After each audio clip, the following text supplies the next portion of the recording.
Ajwa Hijazi, on behalf of President CAS, Air Marshal Javed Ahmed, and the entire CAS team, formally welcome you on today's seminar, that is Air and Space Technologies Harnessing the Innovation Economy. Before we begin the proceedings, I would just kindly request you to please ensure that your cell phones are either on silent mode or powered off. Thank you. Ladies and gentlemen, please rise for the national anthem.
Now I would request your attention for the recitation of Holy Quran. بسم الله الرحمن الرحيم. In the name of Allah, the entirely merciful, the especially merciful. يؤتي الحكمة من يشاء ومن يؤت الحكمة فقد أوتي خيرا كثيرا وما يذكر إلا أولو الألباب. He gives wisdom to whom He wills, and whoever has been given wisdom has certainly been given much good, and none will remember except those of understanding. صدق الله العظيم.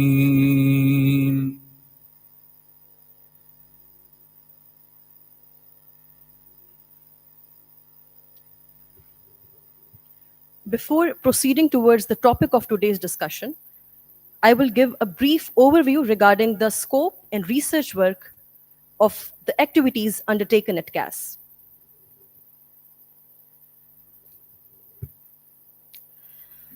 CAS has been pioneering aerospace and security insights since 2018 through rigorous evidence-based research.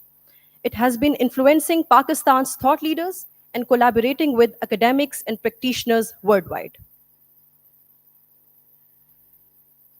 Our mission is to provide independent insight and analysis on aerospace and international security issues of both an immediate and long-term concern, and to inform the discourse of policymakers, academics, and practitioners through a diverse range of detailed research outputs disseminated through both direct and indirect engagement on regular basis.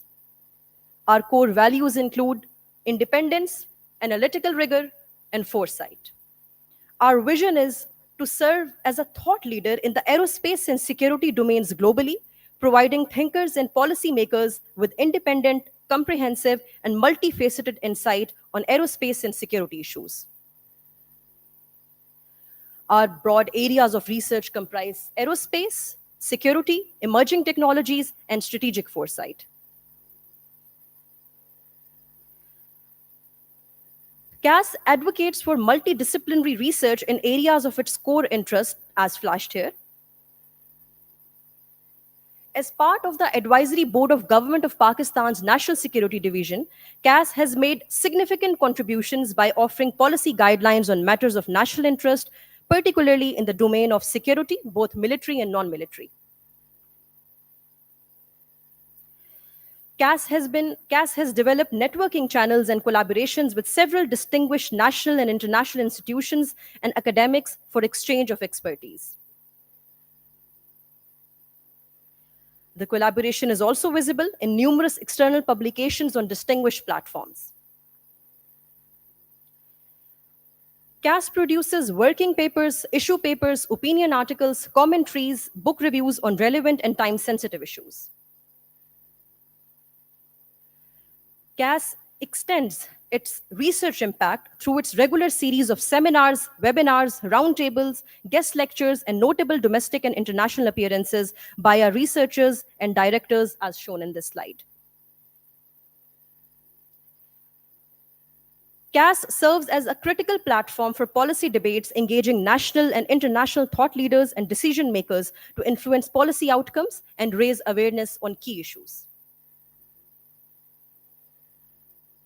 The Journal of Aerospace and Security Studies is Pakistan's first international, multidisciplinary, and peer-reviewed publication that focuses on aerospace and security. The journal recognizes the growing interlinkages between emerging technologies with security and defense issues within the larger context of globalization. 2 volumes of JAS have been launched. We are looking forward to the launch of our 3rd volume.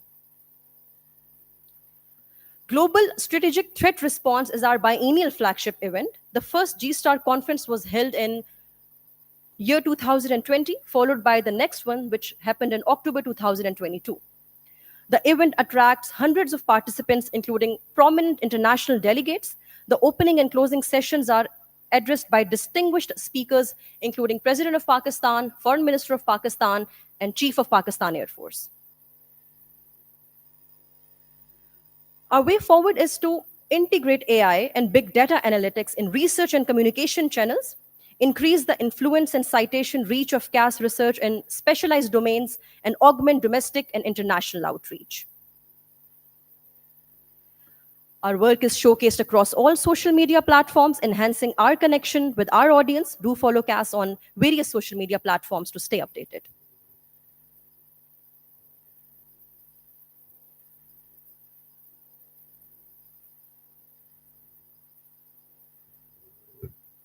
Ladies and gentlemen, I would now like to introduce our esteemed speakers of the day. Our first speaker of the day is Air Marshal Zahid Mahmood. Air Marshal Zahid Mahmood joined the Center of Aerospace and Security Studies as a director in November 2023. A graduate of the National Defense University and Air War College, he has 36 years of experience in military aviation as a fighter pilot in the Pakistan Air Force.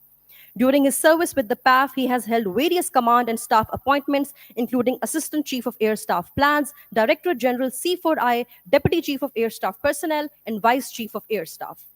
He holds master's degrees in Strategic Studies and Defense and Strategic Studies. An alumnus of Howard Kennedy School for National and International Security, USA, his areas of expertise include national security with an emphasis on traditional security threats and response options, doctrine, and policy. He lectures regularly at Pakistan's National Defense University and Air War College on related subjects. He is a recipient of Hilal-e-Imtiaz Military for his services to the PAF. Ladies and gentlemen, our next speaker of the day is Professor Dr. Najam Abbas Naqvi. Professor Dr. Najam Abbas Naqvi has nearly 25 years of extensive experience in the fields of space science, technology, education. He completed bachelor's degree in electrical engineering from the University of Engineering and Technology, Lahore, followed by an MS in electrical engineering from the National University of Sciences and Technology, Islamabad. He also obtained a specialized MS in navigation and related applications from Politecnico di Torino, Italy. Dr. Naqvi later earned his doctoral of engineering in guidance, navigation, and control from Northwestern Polytechnical University, China. Currently, Dr. Naqvi serves as a Deputy Chief Manager at Sparco and Professor in the Department of Space Science at the Institute of Space Technology, Islamabad. He holds the key position of Chairman and Central Project Director at the National Center of GIS and Space Applications, a project of the Higher Education Commission of Pakistan. And our third speaker of the day is Air Vice Marshal Dr. Liaqatullah Iqbal. Air Vice Marshal Dr. Liaqatullah Iqbal is serving as DG Public Relation and Publications, National Aerospace Science and Technology Park. As founding CPD and CEO of the project, he had led NASDAP from January 2018 to July 2024. He hails from GDP branch of Pakistan Air Force and was commissioned on 26 June 1994. Prior to commissioning, he attended the US Air Force Academy in Colorado. His research work has been focused on aircraft design, including F 22, airships, and UAVs. His academic career includes teaching at the Institute of Avionics and Aeronautics, Air University, and as faculty and department head at College of Aeronautical Engineering, National University of Science and Technology, Islamabad. Dr. Iqbal completed master's and PhD degrees from School of Aeronautics and Astronautics, Purdue University, USA. He was awarded Sitara-e-Imtiaz military for his meritorious services to the country. It is an absolute honor for CAS to have these esteemed speakers among us today. Now, ladies and gentlemen, I would like to call upon the moderator of today's event, Air Vice Marshal Nasirul Haq Wain, Director Aerospace Warfare at CAS Islamabad, to take over today's proceedings. Over to you, sir.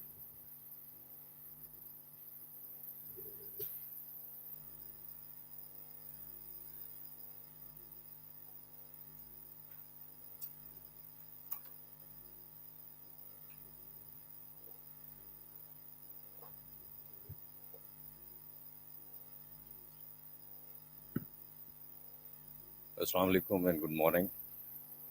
It is my pleasure to welcome you to this seminar on air and aerospace technologies, harnessing the innovation economy.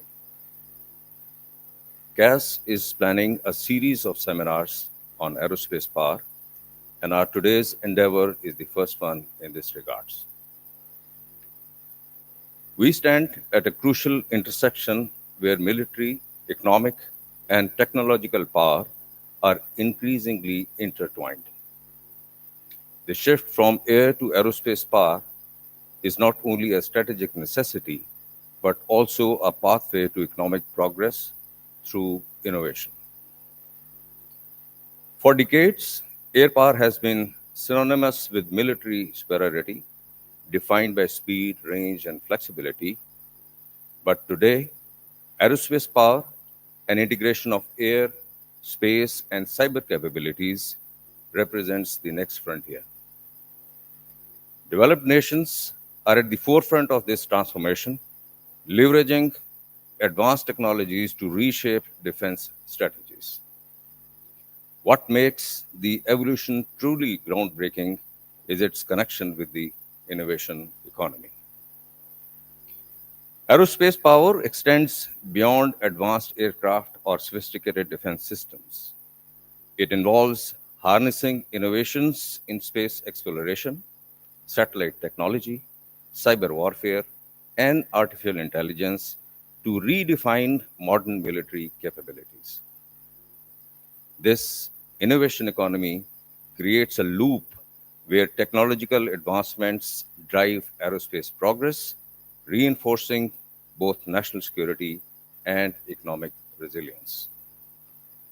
Countries that have mastered aerospace power have capitalized on these innovations, turning them into strategic advantages.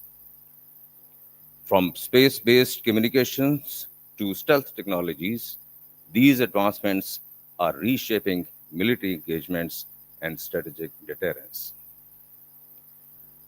For nations like Pakistan, with limited resources, the challenges lie in balancing the priorities.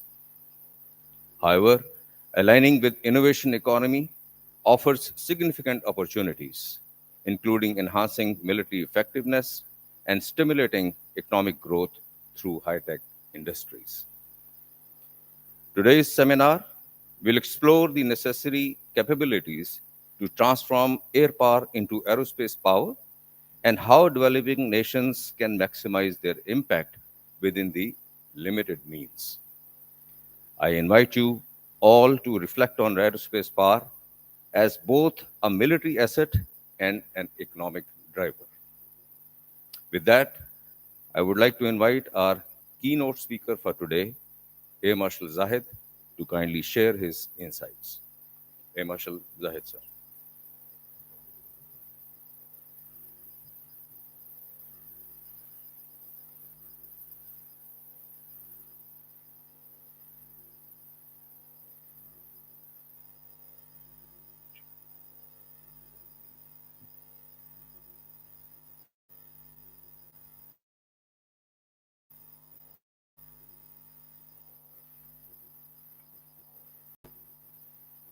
Bismillah ar-Rahman ar-Rahim. President Kass, distinguished guests, ladies and gentlemen, Assalamu alaikum and a very good morning. Let me admit at the very onset that in no way or shape I will claim to be a subject matter expert, because the subject is so vast that no single human being can cover it in the most challenging part, that is in 20 minutes. But I will give it a fair shot. Gentlemen, the four key questions that were given to me to cover were: how has aerospace evolved from being a primarily defense focused sector to a key driver of economic growth and technological innovation? How can countries outside traditional industrial sectors leverage advancements in aerospace to improve their standing and their economic development? What are the main challenges and opportunities associated with harnessing innovation economy in the aerospace sector?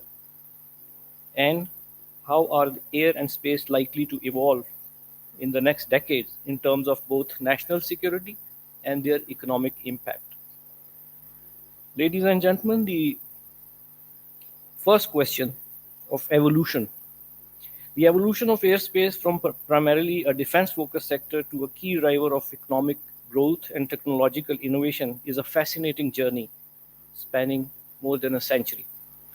This transformation reflects broader trends in technology, economics, and geopolitics, and has had profound implications for global industries and everyday life.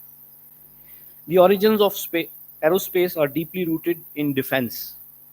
The Wright brothers' first powered flight in 1903 was a milestone that, while significant, was soon overshadowed by military interests. During World War I and World War II, aviation technology advanced rapidly due to urgent need for more effective combat aircraft. Governments invested heavily in research and development to improve aircraft performance, which included increasing their speed, range, and the payload capability. The Cold War further accelerated this trend. The space race between the United States and the USSR led to significant breakthroughs not only in military technology but also in space exploration. The development of ICBMs and advanced reconnaissance satellites highlighted the defense-centric focus of the aerospace industry.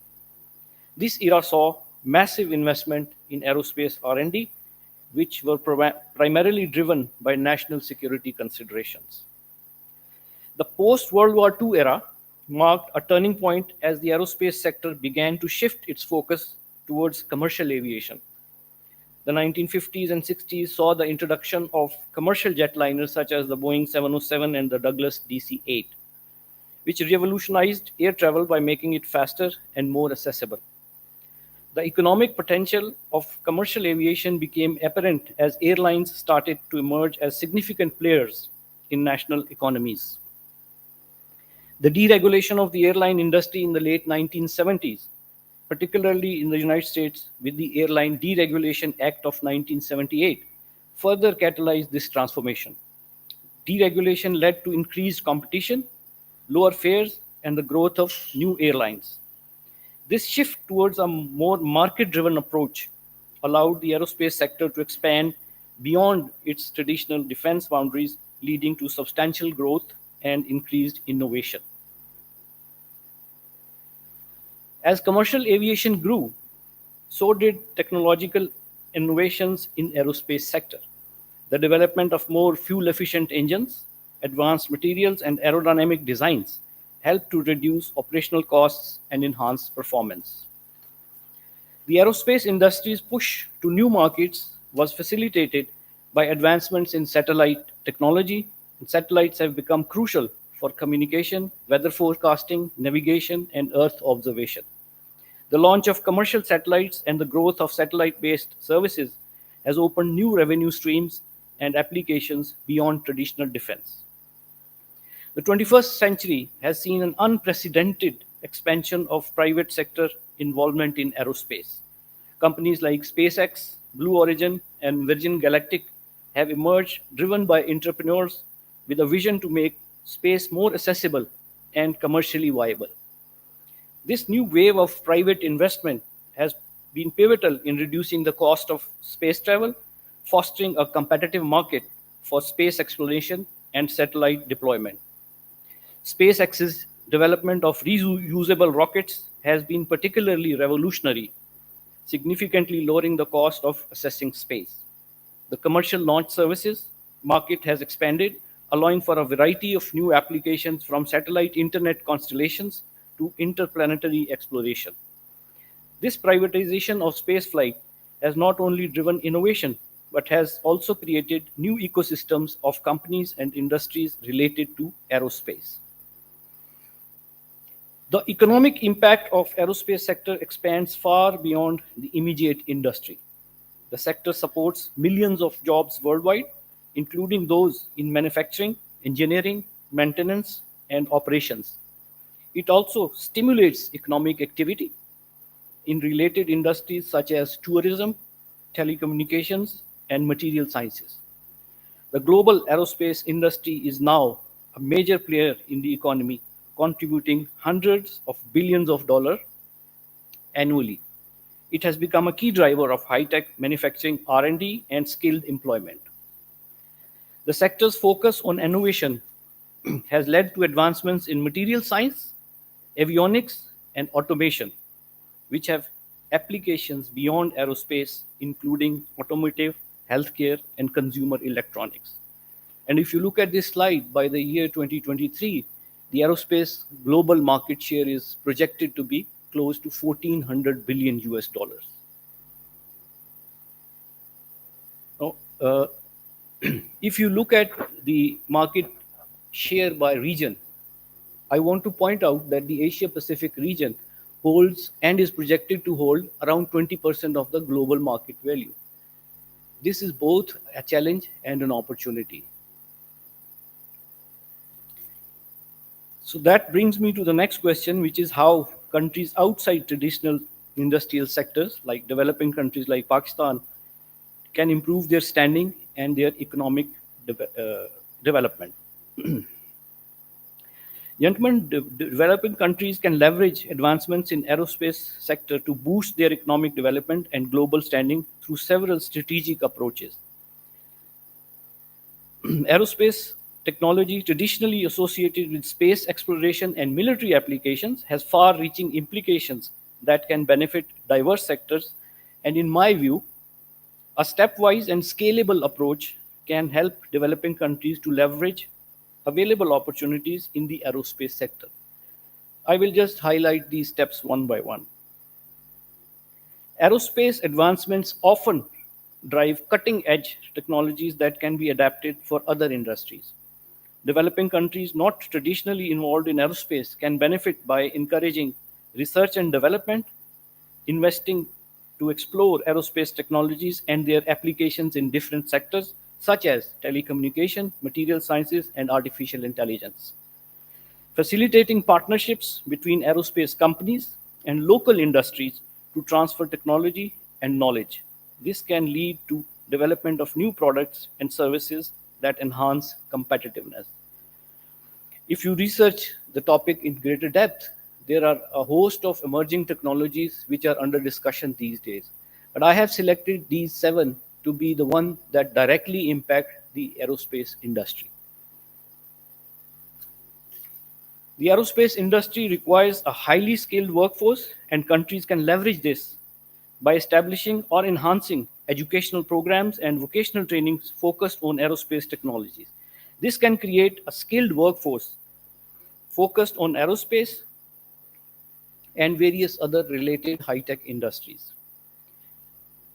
Partnering with established aerospace institutions and universities for knowledge exchange and joint research projects. This can help build local expertise and facilitate career opportunities in high-tech fields.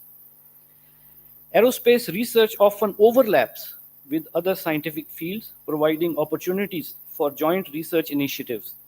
Participating or in initiating joint research projects that apply to aerospace technologies to solve problems in the field like environmental sciences, healthcare, and agriculture.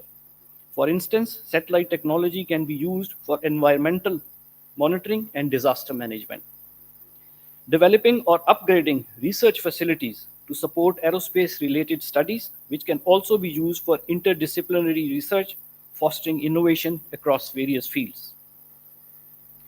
Developing countries can leverage aerospace advancements to attract foreign investment and forge strategic partnerships by offering tax incentives, grants, and subsidies to attract aerospace companies and investors. This can help establish or expand the national aerospace related activities and engaging in international aerospace collaborations to gain access to global markets, share risks, and benefit from global expertise. This can also lead to increased visibility and credibility on the international stage. Countries can use aerospace advancements to boost tourism and cultural exchanges by exploring opportunities in the expanding space tourism industry, which could attract high value tourists and foster a unique niche market. Promoting aerospace related cultural and educational events such as exhibitions and workshops to raise awareness and interest in aerospace and related fields. All these steps force us to think about the challenges and opportunities that the aerospace industry offers right now. Ladies and gentlemen, today the aviation sector stands at a pivotal crossroad driven by rapid technological advancement and shifting global dynamics. Harnessing the innovation economy in aviation involves navigating a complex set of challenges and opportunities. One of the primary challenges in aviation industry is meeting rigorous regulatory and safety standards. Innovations such as autonomous aircraft and advanced propulsion systems must undergo exhaustive testing and validation processes to ensure they comply with the safety regulations. Regulatory bodies enforce stringent requirements to protect passengers and crew, which can slow the pace of innovation. Navigating this complex regulatory environment requires sustained efforts, substantial time, and financial investments. Aviation sector is a capital intensive market with significant investments needed for research, development, and development of new technologies. Innovations such as electric or hybrid aircraft, advanced materials require billions of dollars in development and infrastructure costs. For many companies, especially startups and entrepreneurs, accessing the necessary capital can be a major hurdle. Additionally, the financial risk associated with developing unproven technologies can deter investment and slow the adoption of new technologies. Existing airport infrastructure and air traffic management systems are often not equipped to handle the new technologies emerging in aviation sector. For example, electric and vertical takeoff and landing aircraft may require new types of charging stations or landing platforms, and the integration of autonomous aircraft necessitates upgrade to air traffic control systems. Updating infrastructure to accommodate these innovations presents a significant challenge, often requiring coordinated efforts between governments, industry, stakeholders, and other entities. While innovations in aviation often focus on improving efficiency and reduced emissions, achieving true environmental stability remains a major challenge. The development of sustainable aviation fuels, for instance, involves overcoming technical and economic barriers to produce and distribute fuels that can effectively reduce the sector's carbon footprint. New technologies, especially those that involve significant changes to the flying experience or aircraft operations, can face resistance from public. For example, passengers may be wary of flying in autonomous aircraft or may have concerns about data privacy with increased use of digital systems. Gaining public trust and acceptance is crucial for successful deployment of innovative technologies, and addressing these concerns requires effective communication and education. The aerospace sector stands to benefit greatly from advancements in technology. Innovations such as AI, machine learning, and the Internet of Things offer opportunities to enhance operational efficiency, optimize flight paths, and improve maintenance practices. AI can analyze vast amounts of data to predict maintenance needs and prevent failures, while the Internet of Things devices can monitor aircraft systems in real time, improving safety and performance. Innovation in aerospace can lead to emergence of new business models and market opportunities. For instance, the rise of urban air mobility and VTOL aircraft present possibilities for new forms of transportation within cities, potentially reducing congestion and offering faster travel options. The growth of low cost carriers and digital platforms has already transformed the industry, and continued innovation promises to create new revenue streams and enhance passenger experience. Increased innovation in aviation can expand global connectivity, opening up new markets and fostering economic growth. Enhanced connectivity to supports international trade, tourism, and business travel. They contribute to economic development in both developed and emerging markets.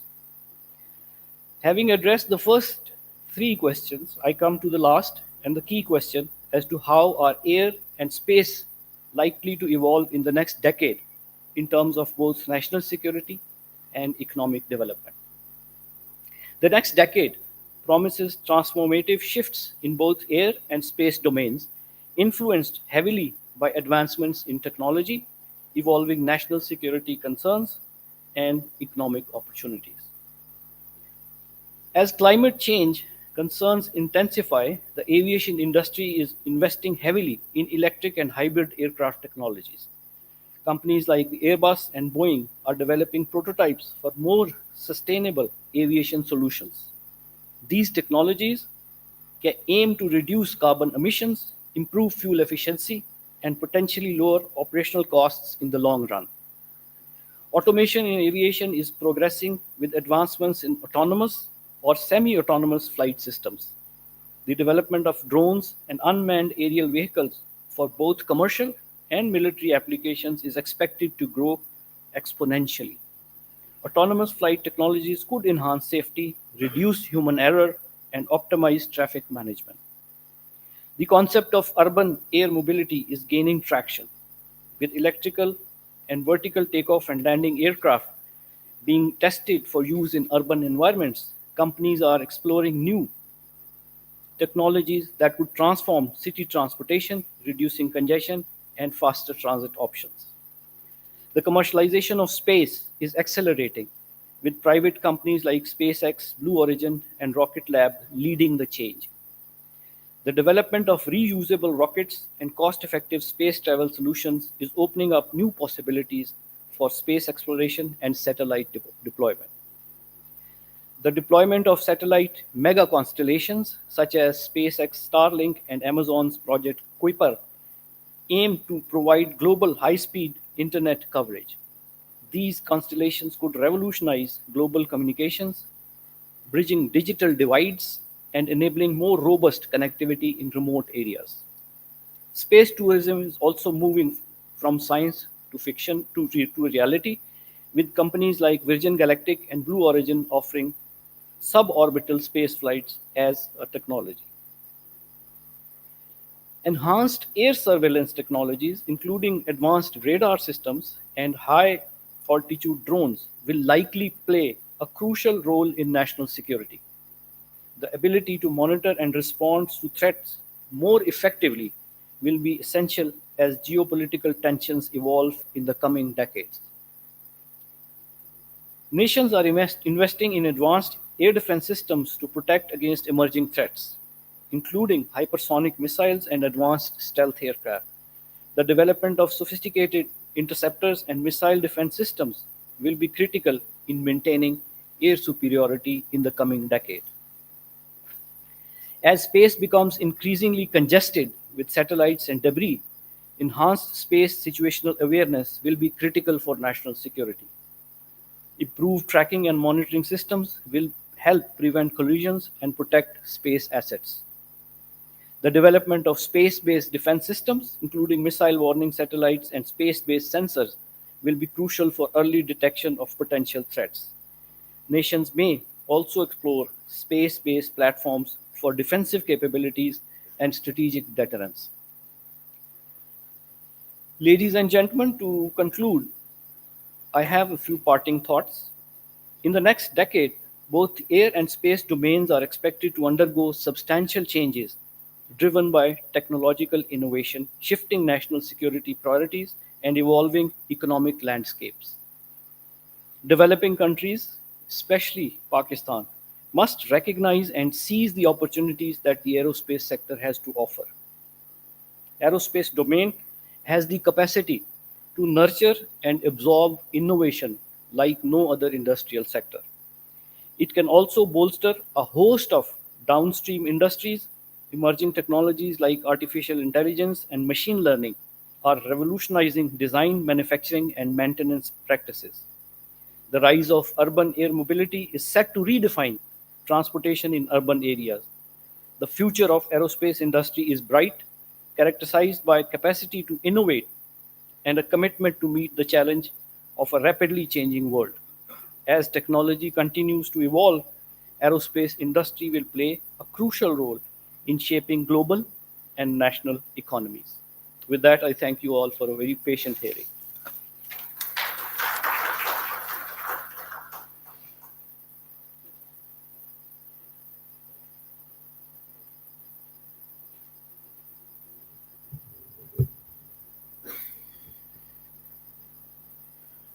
With forecast of having 20% of share of aerospace technology in future in our region, how well we can leverage this opportunity is an important question, planning for which has to start today by all the concerned stakeholders. We are fortunate to have with us very important persons from National Security Division. I'm sure that they will take this point home and we will all work together on this.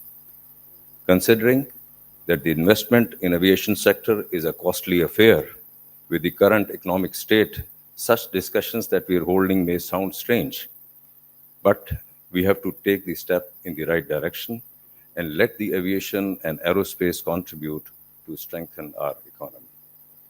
With this, I will now request Dr. Najm Naqvi to kindly enlighten us on the part of his subject.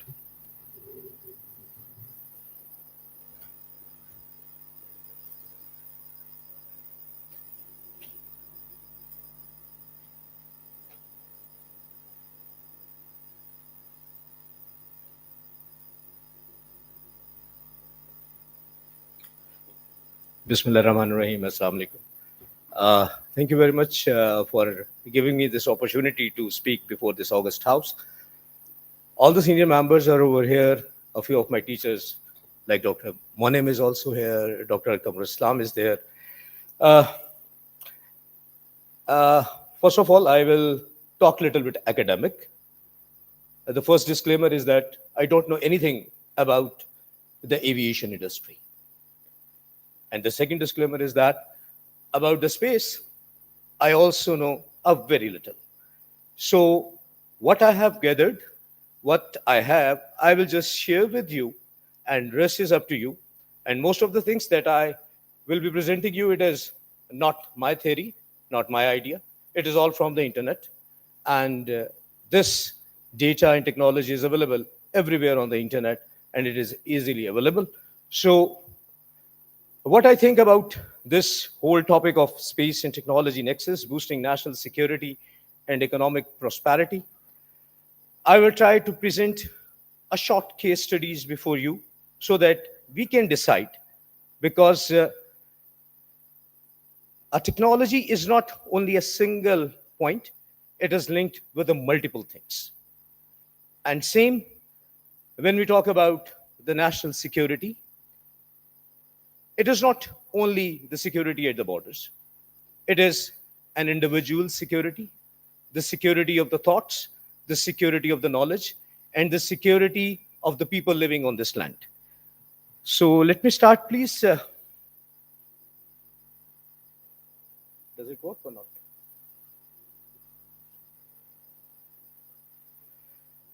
Okay, the agenda that I was provided with, the first question was, in what ways can space technology be leveraged to enhance national security beyond traditional military applications? So, as I'm not from the military background and I don't have a lot of knowledge about the military, so I will be talking about the non-traditional military applications. What are the most promising space technology currently being developed that have the potential to drive economic growth? Yes, that will be my major topic. And how can nations build an effective R&D culture? This CAS is one example. The NASTAP is one example. So I will start. By the way, Sir has given a very good brief about the air and the space. So I will be talking about only on the second part, the space. Few things will be little academic, but I want just to build a case and then to present you. I will be talking about the space technology and its applications. What are the market trends? A case study about the National Center of GIS and Space Applications that was developed by the Higher Education Commission of Pakistan, and the way forward, what I think is. So on 21st June 2024, a company named as Lookup Space, which has a lot of ground stations, monitoring stations, has announced a major milestone in space history with the passing of 10,000 active satellites in orbit that month. So there are more than 10,000 active satellites at this point, and 2/3 of which will belong to the Starlink SpaceX constellation. The majority of these satellites are in the low Earth orbit, mainly between 400 and 1200 kilometers. And the last point is, the company also counted nearly 3,200 rocket stages and 13,326 pieces of debris orbiting the Earth. So this is the state of the space above us on 21st June 2024. The reference is given. More than 10,000 satellites are there. So when there are more than 10,000 satellites, means they are doing something. The last part is a problem. And now the people are working on it, that we have the debris. Yesterday, I was working about for this presentation. There is a website, and I found that at 1100 hours today, the space over us has 10,687 spacecrafts or the satellites. These satellites are of three types: the Earth observation satellites, the navigation satellites, and the communication satellites. Just a small thing, a small theory or the mathematics behind the orbits. When we talk about the orbits, we are talking in terms of the inclination, shape, or the altitude. So when I say the Earth observation satellites, normally they are from 400 kilometers to 1200 kilometers. When I talk about the navigation satellites or the global navigation satellite systems like the GPS, GLONASS, Galileo, Beidou, I'm talking about the satellites in the medium Earth orbit that is from 20,000 kilometers to 26,000 kilometers. And when I am talking about the communication satellites, we are talking about the satellites at the height of above 36,000 kilometers, the geosynchronous satellites. Just a one hint, as we increase the altitude, the speed of the satellite changes or it becomes less. So for different applications, we need satellites in the different orbits. Okay, if we talk about the Earth observation satellites, Earth observation satellites in the low Earth orbit, there are the satellites which are moving like at 700 or 800 kilometers, and they are giving us the national security. The national security in terms of the agriculture monitoring, crop monitoring, crop estimation. It is helping us to determine the environment, the weather, the climate, the disaster management, the disaster prediction, then disaster modeling, and that disaster can be related with the landslides, with the earthquake, with floods, with the water flows, all type of these disasters. They can be monitored, they can be planned, they can be mitigated through the satellites. And then comes the urban planning. Either it is the road infrastructure or the development of any infrastructure in any country. You need the images, and those images are taken by the Earth observation satellites, and we are using them. Then comes the global navigation satellite systems.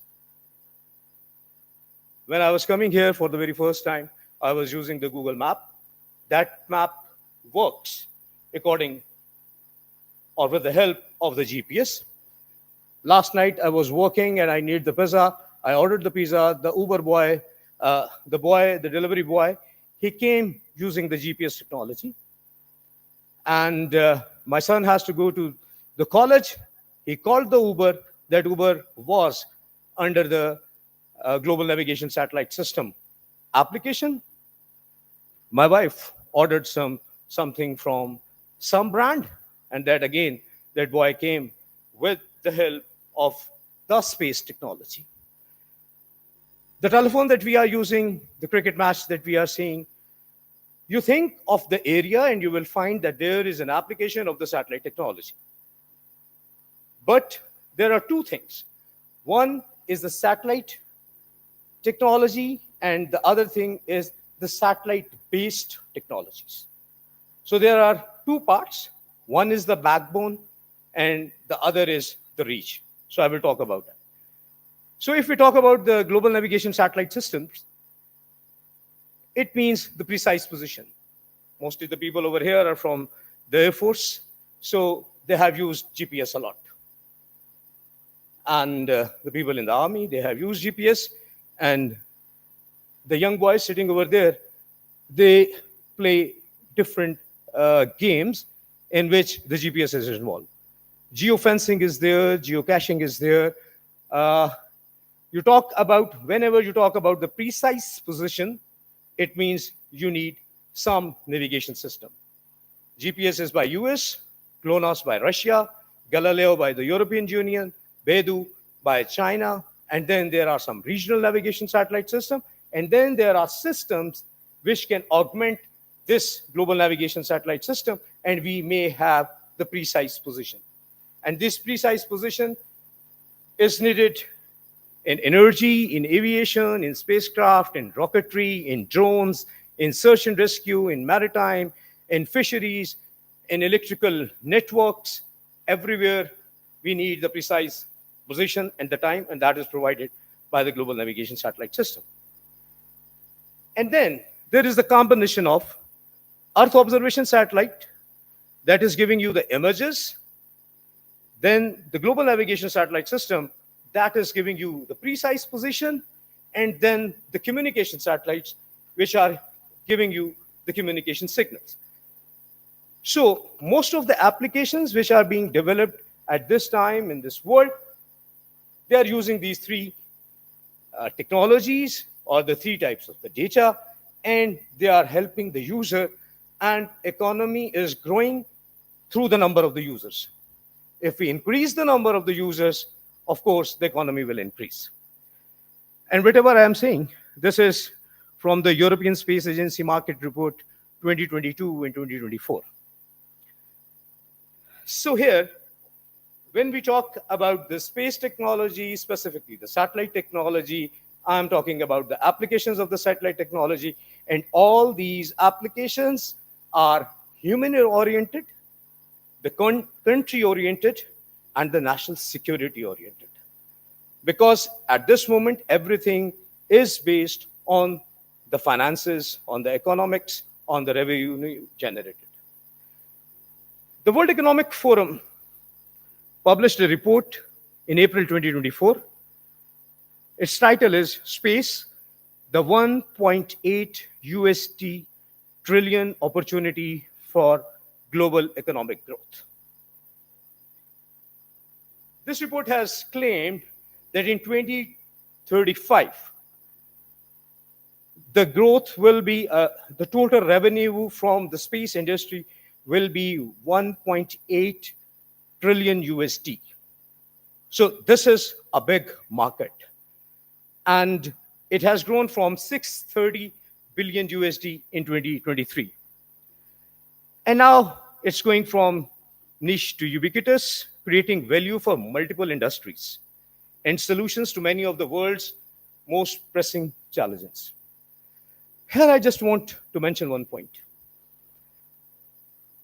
In different countries, either the people are working for the technology or the applications. The easiest way, which I think is, we have to work on the applications. Now, due to the low launch cost, due to the low cost of the satellite manufacturing, now there are multiple satellites in the air, in the space, and they are giving all type of data. We have the data. Now we have to translate that data into those applications which can give you the revenue. So this is one approach. And this is given in this, by the way, thanks to CAS that they give me this opportunity to study about this thing, because normally in academia, we talk about the knowledge or the ideas. We don't talk about the finance or the economics, especially in the engineering schools. So the backbone and its reach across the world. There are two things. In the blue, this is the backbone revenue, and the reach is in the green. If you see in 2023, the backbone is 3030, and the reach is 300. The backbone is the technology. Either it is related with the satellite launch facilities, satellite launch vehicles, or the satellite technology. But the reach is the applications. The reach is the combination of the satellite technology with the AI, with the machine learning. So the reach is increasing. Like in 2030, it is expected that the reach will be 635, and the backbone will be 525 USD in trillions, in billions. In 2035, it will be 756 and 1,035 billion USD. So if we accept this whole thing, then we can say that in the future, the reach will be the market, or the market or the revenue will be in the reach area. So if we want to work, and by the way, at this moment, I know I'm from the Institute of Space Technology. I know that most of the students in Pakistan, they are moving towards the computer sciences nowadays. So everyone is getting the admission in computer science. A very simple solution: integrate the computer science with the space science, and you will have all the applications that are available worldwide. And one of its application area is the GIS. So now, the reach of the space economy, similar to the early days of the internet, the true impact of the space technologies will extend far beyond the realm of space itself. We are on the cusp of a revolution where space-based applications will permeate diverse industries and economies, creating unprecedented opportunities for growth and societal advancements. Just see that how the investment in by the private sector is. The total value invested in startup space companies from 2015 to 18 was 11 billion USD. In the last 3 years, from 2018 to 2021, there was almost 30 billion USD investment. When the investments from the private sector are in the startups, it means that industry is growing. So the three most biggest challenges of this world are disaster forecasting and mitigation, humanitarian response, and access to prosperity. And I call these three as the pillars of the national security. If all the individuals have the access to prosperity, to education, to communication, to data, and if the humanitarian response is available everywhere, and if we are able to forecast the disasters, then this is one sort of the national security. And for all these three pillars, space technology is providing the solutions. And that is the need of the time, or that we all should think that how we should work in these areas.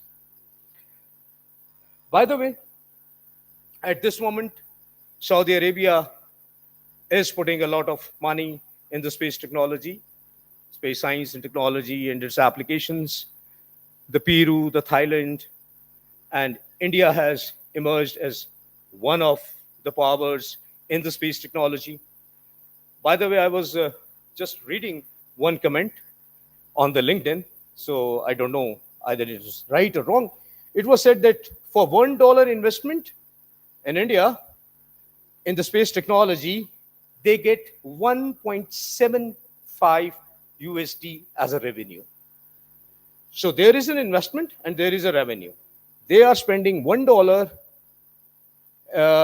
as a space technology investment, and they are getting back 1.75 USD as a revenue. So that is the model.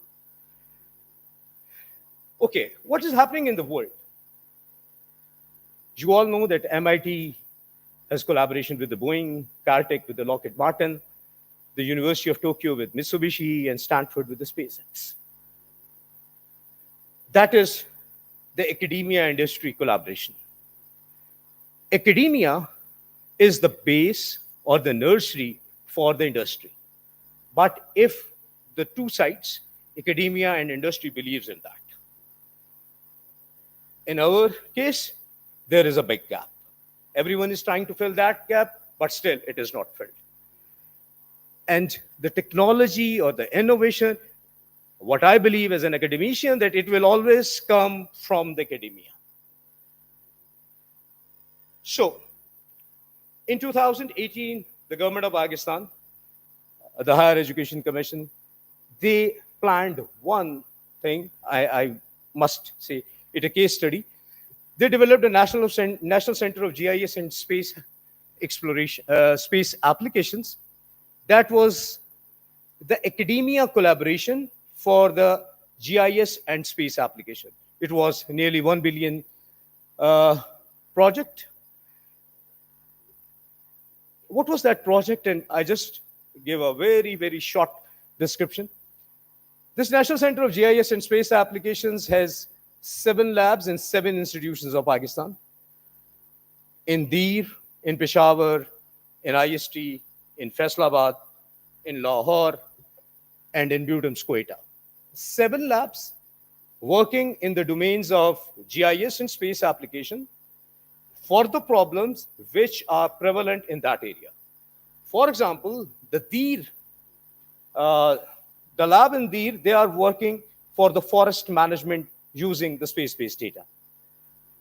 In Peshawar University, they are working for geological applications related with the space technology or the geological hazards, landslides, water management, and things like that. In IST, we are working on the small satellite technology, and Dr. Kamar is here, and recently we launched the Moon Orbiter, and the team who worked for that, a part of the team was from that lab or the center. We have Global Navigation Satellite Systems Lab, we have Space Education Research Lab, and we have Astronomy and Research Lab at IST. In Lahore, in Punjab University, the lab is working for the environment, atmosphere, climate effects using the space-based data. In Faisalabad, our lab is working on the agriculture, on the water, on the crop, on the soil, using the satellite data. In Butans, we are working on the minerals and also on the geoforensic and the geohealth. So this was one model proposed by the government of Pakistan, implemented by the Higher Education Commission. We achieved more than 3,000 outputs from this center within the last 4 years. That was one example of academic collaborations only. We had one 200 million project. That was the university industry collaboration. During the last 2 years, we had like 13 projects with 13 academic partners and 10 industrial partners, and all those partners worked in the domain of the GIS and space application and produced like more than 500 outputs. That was one example of, I gave you the two examples in a very brief. It was the academic collaborations, and the second was the industry academia collaboration. Yesterday, when I was working on that, I got this National Security Policy of Pakistan that is available on the website. I don't know either it is implemented or not, but I like the comment. A country is as secure as its most vulnerable citizen.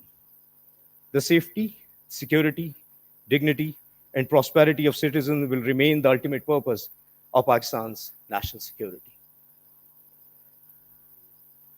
The security at the borders is with the forces, and they are doing their job wonderful. But we cannot deny the technology. The technology that is linked, that is offered by the space technology in the form of the satellites, in the form of the global navigation satellite system, and integrating the Earth observation satellites, the navigation satellites, and the communication satellites with artificial intelligence and machine learning. We have not only the security at the borders, but also the national security linked with the people. That is giving them the forecast about the disaster, giving them the ways to increase the agriculture, the ways to develop the urban areas, and so on. So, the last one slide. What to do? It's a big question, and always we talk about what is happening and what is wrong and what is bad. Normally, we talk a lot about what is wrong, but every problem has a solution, and that is the beauty of the mathematics. Only takes some time. So, just with my meager knowledge, what I assume or suppose or suggest is that the first point is to develop specialized and interdisciplinary space workforce. I just want to give you an example. The aerospace professionals in Pakistan, there is only NAST and Institute of Space Technology that is producing the aerospace engineers. If I talk about the space technology, the space science, there is only the Punjab University, Karachi University, and Institute of Space Technology. But the mechanical engineering, the materials engineering, the electrical engineering, the computer sciences, all are linked with the space technology. There is a need to develop that interdisciplinary approach, because at this moment, you cannot just excel in one field and you can leave the other. So all the fields are linked, but there is a need to develop that interdisciplinary approach. The second thing is foster collaborative research initiatives.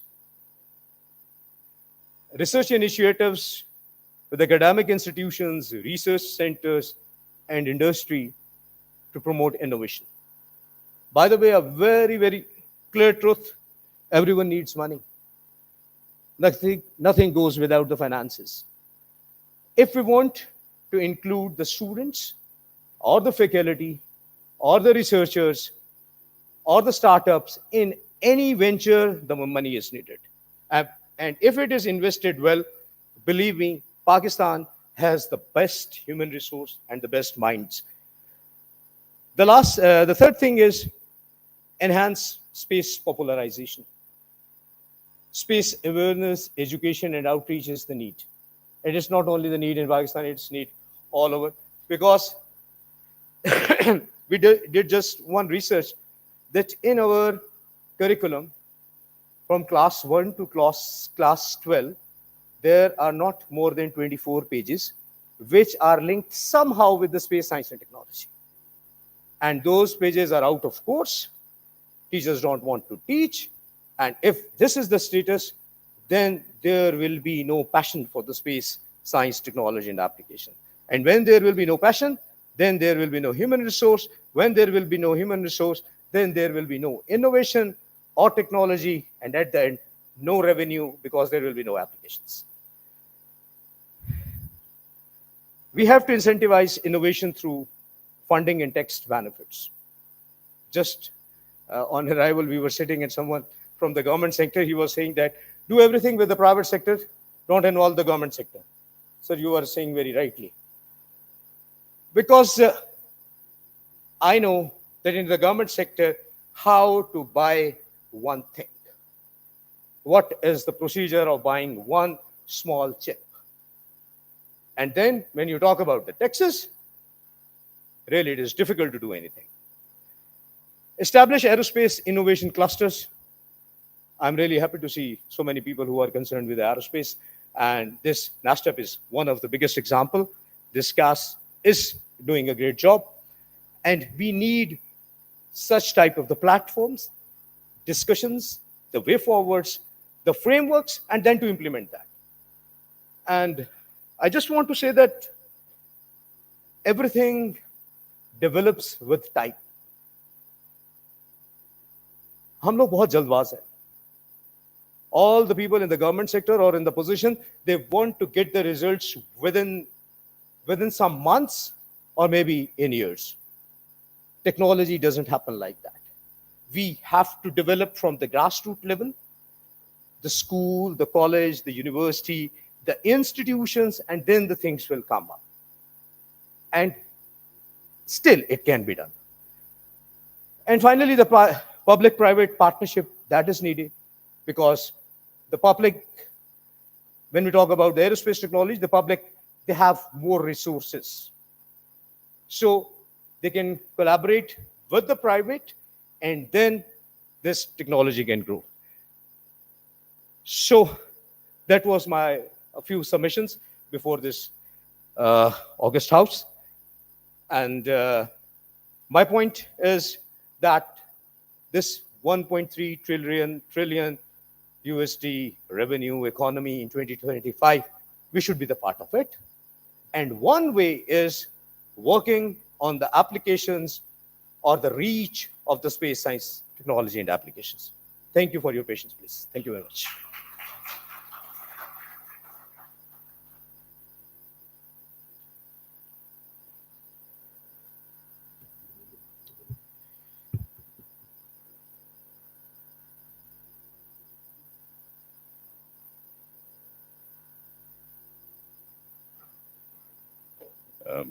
With over 10,000 satellites in the air, there is a lot happening up there.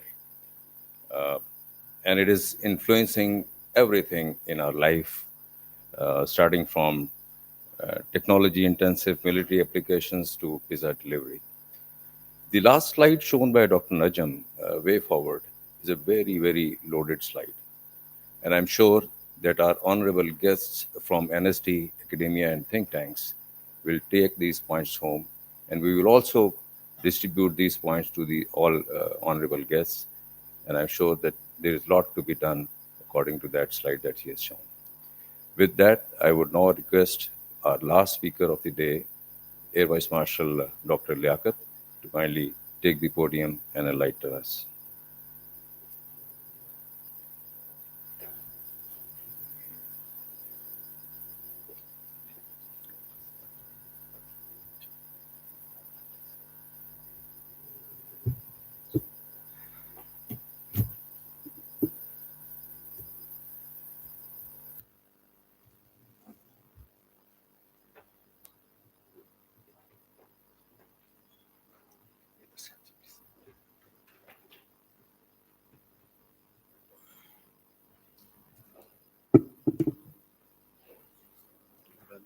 please.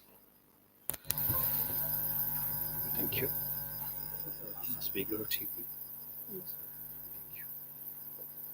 ठीक है, I think. Good. अच्छा. ठीक.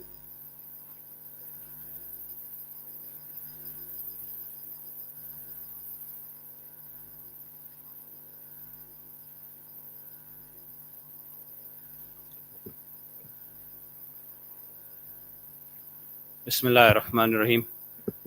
President Cass, Air Marshal Javed, sir, thank you very much for honoring me with the opportunity to come and talk to this august house. Our very respectable seniors, our instructors, mentors, teachers, very fine colleagues. So I thank you very much for your great talk that you have given, lay the foundation. Doctor, thank you so much. And that was a discourse that we have just gone through. And that is where the globe is heading. That is where the international community is moving. And inshallah, by the end of my presentation, the August House will be very reassured that we have our eyes and ears and hands on everything that we have talked about theoretically. It is no longer a wish list. It is very comprehensively being addressed by the great people of Pakistan who have chosen us with responsibility. And I will, inshallah, try to do the justice. It's an honor and privilege to be called the Chief Project Director and founding CEO for a product of this magnitude, and taking the full responsibility that whatever is coming today and it will come, inshallah, the foundation was laid by us and the team. So aerospace evolution in Pakistan, initiative and impacts is the major topic awarded to me for this talk. The scope has been given, that is flashed on the screen. I have to talk about a lot of things, how Pakistan has gone through the development of aerospace industry, various technologies, how they've been incorporated, role of PPPs, but most predominantly talk about NASTAP in particular. I have redone this scope to make sure that my talk is comprehensive. It links everything with the ultimate national security, which fortunately has been at least acknowledged at national level in 2022 in national security policy, that everything has to be human-centered.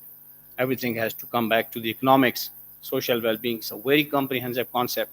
So I will give the part one and a macro level overview of what national security is, what is the industrialization process that's taken place, the very special place of aerospace industry. Dr. Saab has already pointed out that everything that you do on the surface of the earth has a linkage with aerospace industry, and an entire separate talk can be given to explain that aspect of aerospace industry being the mother of all industries. And then I will go into the particular details of the industrialization process within our country, NASTAP, how it is leading it, the great vision, pillars of NASTAP, and so on and so forth.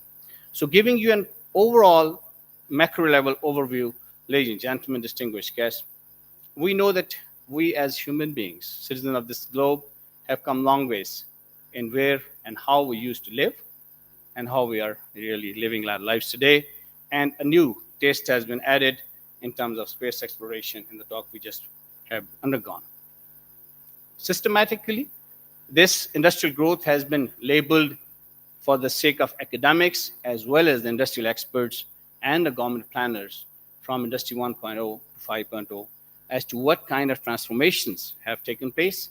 And the countries like ours, who may be still hovering in Industry 3.0 era, while the world is trying to think of Industry 6.0, well, how do we catch up? So this is a real good map to really follow as to what's happening, on the globe. Concept of national security is very profound. When it is talked about traditionally, it is about securing your borders, cyber security, individual security, military mindset, and so on and so forth. However, the different think tanks internationally now acknowledge that everything evolves and centered about a human being, for the very reason that we are so connected today, that without us knowing, we could be bombarded and exploded within the very safe houses of our own if we do not really understand the comprehensive need for securing our people, their thoughts, as very rightly pointed out, their energies, and so on and so forth. So it is very heartening that at least we as a nation acknowledge this very fact in the national security policy in 2022, where is the first national security policy, and it also talks about the very fact it's human-centered, and very nice quotation we have already seen that underscores the fact that as the nation we now acknowledge that if we want to be a secure nation, it has to be a human-centric approach. Having talked about this a little bit to set the stage, ladies and gentlemen, now when we talk about the aerospace industry, we must understand the basic facts, subtle connotations, profound impact on national economy and security. And there are some very peculiarities about this industry that we must understand. And I want to underscore those in front of the House today because it's very important for us to understand. First of all, we have already seen that the aerospace industry touches the every aspect of our lives, may that be connectivity, business, trade, tourism, and what have you. And when you look at the economy, when you look at the science and technology, when you look at the numbers, resilience, and all those things, it is mind-boggling, the kind of breadth and depth of the aviation and space, military and civil, and so on and so forth. As with any type of industry, it is very important to remind ourselves that we human beings are very good in creating the technologies and then using them to destroy the humanity. And we have proven it abundantly in Hiroshima and Nagasaki in the past. And we continue to develop weapons of mass destruction as the same weapons can save lives or can destroy life. And this aspect of technology must remain in front of the policymakers, advocacy, and all that, so that we are aware that the Frankensteins that we create, they have to be tamed and used properly. Another very important aspect about the aerospace industry is the spin-offs and the dual-use technologies. As pointed earlier also, the very particular types of machineries, microchips to microcontrollers to navigation devices, you name anything and everything, from the materials, propulsion devices, they all have dual use. So it is up to the national leaders and the national industrial leaders to make sure that we understand this subtle overlap and make sure that we leverage it to economize the investments in the defense sector and leverage them in the commercial sector. It is also very important to understand that the boundaries between electronics, software, and the hardware materials emerging. As they say, F-35 is the flying computer. That's the nickname of this particular aircraft. And many technologies that you see on the robots and drones, they're also in the automobiles and so on and so forth. So we have to understand, as was previously also mentioned, that kids are now interested in computer science and how to leverage their urge for computer science. They are going to the computer science probably because of the lack of hardware and infrastructure access that we provide them, also because IT industry pays a lot, and so on and so forth. But we have to understand, if we just steer this direction towards the aerospace, it is very much there.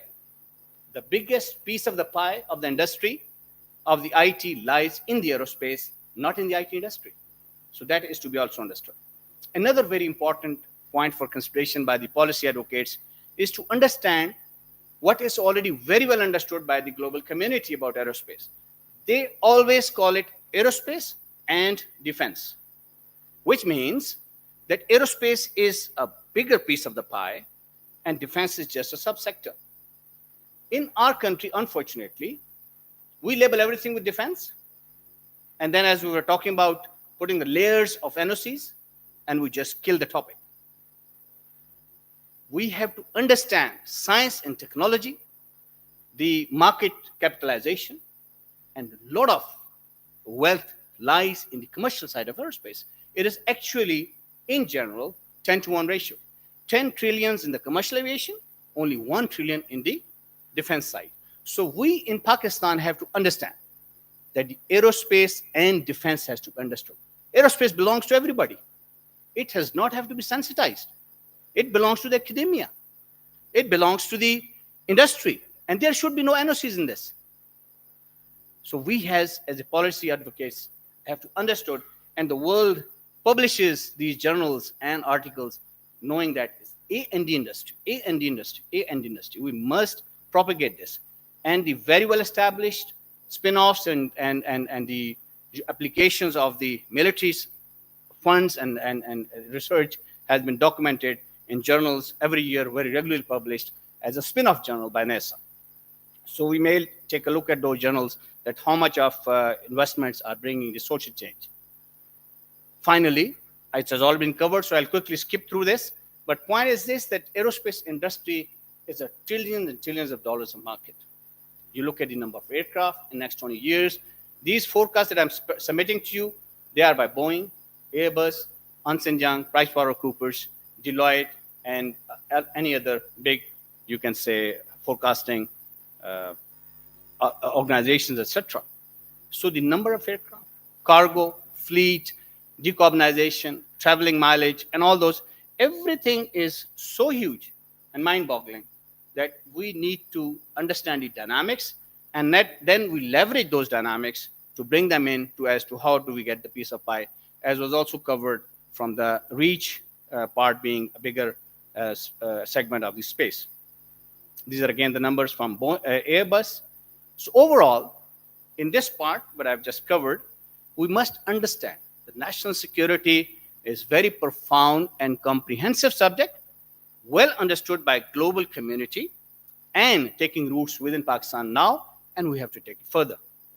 Global progression of industries, technologies, products, and services have followed very logical path and intrinsic linkage between the industrial development, economic growth, social well-being, and ultimately national security are very well understood by global communities. We must understand them. Finally, the aerospace industry itself has many nuanced meanings. I've touched upon them very quickly in few slides. We must delve on them.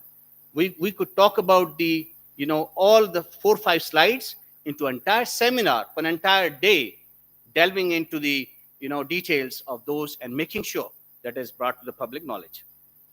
And we in Pakistan are confident, and as I will present today, that Pakistan is a good shot at taking the pie from all these domains with the academia, with the think tanks leading our thoughts, and with the national urge and entrepreneurship and things that we're seeing today. That all are the evidence that's there for us to work on, and we have a good shot at. And as you will see, there's so many studies done by RAND and many other, reputable organizations.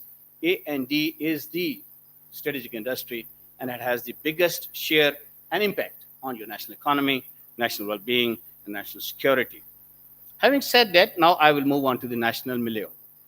Looking at the national journey in aerospace, I must say that let's look at back in the history when Pakistan was created. Many commissions and boards came into existence, and I will let you read quickly on the slide.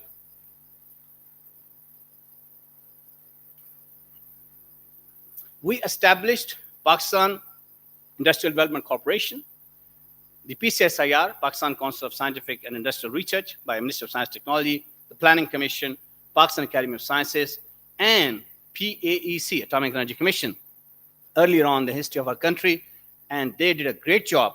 And we created an industrial surplus in the first decade of our existence. Then we embarked upon a journey of nationalization, and we almost killed ourselves. And then there came the time we started to talk about privatization again. And there is what we drive the public-private partnerships.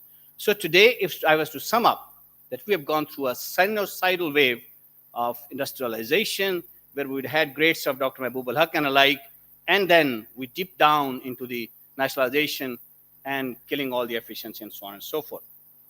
Later on, the government of Pakistan has established various institutions, Board of Investment, Special Technology Zone Authority, Ministry of IT, PSAB, etc., and various policies have come. Foundation is laid. Foundation is there. We must, first of all, thank Almighty that we have something to start on and take it forward. This is our responsibility. Specifically talking about the aerospace in Pakistan Air Force, the organic setups, Pakistan Aeronautical Complex, Air Weapon Complex, although despite their different claims on the ministries, I must say that these organizations were established by Pakistan Air Force and remain the hallmark of Pakistan Air Force today, which includes Pakistan Aeronautical Complex, Air Weapons Complex, PS Projects Branch, and other institutions. Today, as we embark upon journey of becoming Next Generation Air Force, we're very honored to the great leadership of Pakistan Air Force, we have established PF Space Force, we have established PF Cyber Force, and many other domains. And it is, in any stretch of the imagination, alhamdulillah, becoming a next generation for in the reality. The NASTEP is a flagship project. I'll cover it in a little while. STRAT organization have done a great job. That is not my topic for discussion today. Private sector has come long ways. Academia, PIA has its R&D arm and production arm called PEC, Precision Engineering Complex, with a rich history starting from 1971. And PAEC is now an aerospace council represented by our industrial sector and various national centers. Of one, we have a great scholar giving us the details of that National Center for GIS and Space Application. 5-6 centers at the national level have been established. They are mostly in academia based. They are being very well connected with NASTEP, and we have long ways to go. So now talking about the aerospace industry growth led by the Pakistan Air Force approach, trajectory, and technology growth within PAF. Ladies and gentlemen, we take pride in the great quotation mandate given by the father of the nation when he visited our Royal PF School in 13 April 1948. The text depicted in black has been done by the greats like M.M. Alam, the profession excellence, and the text depicted in blue is all about the 77-year journey of aerospace industry development within Pakistan Air Force by the successive leaderships, and now ultimately in the form of National Aerospace Science Technology Park. We also drive our inspiration from greats like Hap Arnold, 5-star US General, who gave this a profound message to the leaderships of the air forces that you must keep your eye on the future of the technologies. Otherwise, you're just deluding your nations into false sense of security, because air forces and space forces are always at the highest and the very farthest cutting edge of the technologies. Pakistan Air Force is fortunate the greats like M.M. Alam and others laid the foundation of this becoming an air force, operational air force known worldwide. Our leadership established PF organic setups. We established the aeronautical complex in 1972. And this has given the Pakistan Air Force unique 3 pillars of industrial development, and that we are leveraging very effectively from NASTA platform, which is the operations side, the PMO side, project management office, and then the development side. So operations branch is the overall custodian of the CONOPS of Pakistan Air Force. Then PMO side is GF-17 and the PFX, PMO. Then we have the recently established Pakistan Air Force Unmanned Force, and the projects branch. These 3 offices are the custodians of aerospace side. DGC4I office is the custodian of the C4I IT application in Pakistan. So that's a PMO side, and NASTEP has now taken shape as the role as the sole development agency for Pakistan Air Force and the country. What NASTEP does and what it is really supposed to do. We have been hearing about triple helix model in the, you can say, academia everywhere. Government is in Pakistan, industry is here, and academia is there. Why are we not moving? Because we do not have something like NASTEP. And what is special about NASTEP? Because design, research, development, and innovation is done in an environment where you have the requisite elements, an ecosystem that provides all those linkages as well as professionals on a platform and solves their logistics problem and so on and so forth, so that they can get done what they're supposed to do. So NASTEP aims to be the heart of the triple helix model and connecting everything together. And as we say, that you cannot fix the entire country, but you can create islands of excellence, and you gradually grow them to connect them to national level. This slide actually depicts that we have the design organization, centers, certification centers, incubation centers, training centers within NASTEP in the aerospace side and the IT side, and we are leveraging it for the growth of the two types of industries within Pakistan. As I mentioned earlier, for us, we do not distinguish between IT industry, computing industry, and aerospace. It is all one, because everything has application within this. We are establishing the 3 tiers of the science and technology parks at the city and the university level, which is the lowest level. Then is the regional level like Lahore, Rawalpindi, and Karachi, and national level, which is Kamra. And we are creating the local ecosystems and connecting them to the higher ecosystems, national level and international level. Overall, our aim is to cover the breadth and depth of Pakistan with these technology parks. And all this, what I have covered in a very fast manner, has been captured by our team in a national consortium in a 24 volumes compendium. So that is the conceptual build-up. Now let me give you the profound progress. And I will show you a video clip. I had taken permission for Sir Javed that I will take a few minutes to cover this with the audience because the visit has been postponed. So I have the leverage of 5 minutes. Actually, it's very important video for you to see. If you are able to physically visit and see, I would not be worried. But you really need to see. And seeing is believing. That how we have come this far within just 3 to 4 years. This lot of hard work, sacrifice, prayers, act of faith, and act of calculations all has gone into this project. And this probably video will give you, inshallah, no insight into that.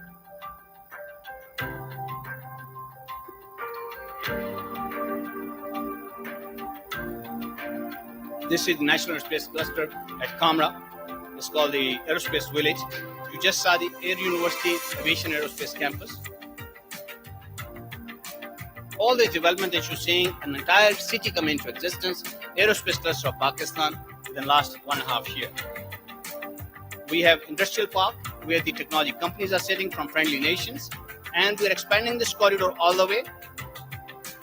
This one building that you're seeing is called the Aerospace Innovation Center. It has funding from the government of Pakistan in terms of PSDP, and it has PF funding. It's a 20 billion rupees building, largest in the region design center, 500,000 square feet, larger than the entire NASTAP Alpha if you were to see it one day.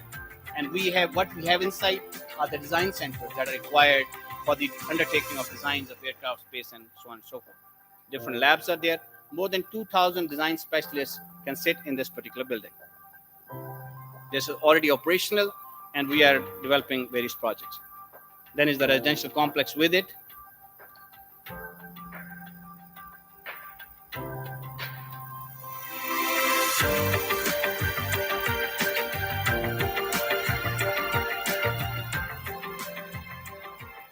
This entire residential, we call it the Apple sector. This is for the foreigners. We are developing a diplomatic enclave for our foreign partners coming. This is NASTAP Alpha. We inaugurated it last year on 4th of August, the National and Military Leadership. We are sitting in NASTAP Alpha 2, and there are Alpha 1 to 12 buildings in this particular park. Her Excellency Italian Ambassador came when we signed the first EASA certified B1, B2 contract for the aviation maintenance training, originally certified by EASA European Commission. We have a Turkish collaboration cyber and IT incubation center called Cyberkoza. We have a national incubation center for aerospace technology with Ministry of IT, Ignite, and other fundings. I'm a big fan of public-private partnerships. We have done a great job with public sector. I am big fan of public sector, and they do a lot of help if you get it right. We had the highest honor of having the Excellency President of Republic of Azerbaijan.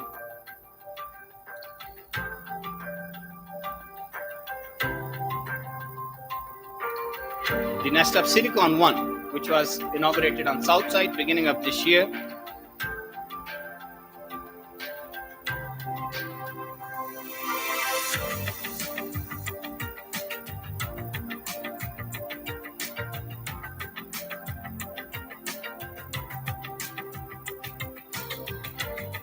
We have our NASTAP simulation division on that side, and already within 1 year we have established this division and developed a simulator of Super Mashaq for Iraq and Azerbaijan that are being exported. These are various regional centers that are coming up in succession.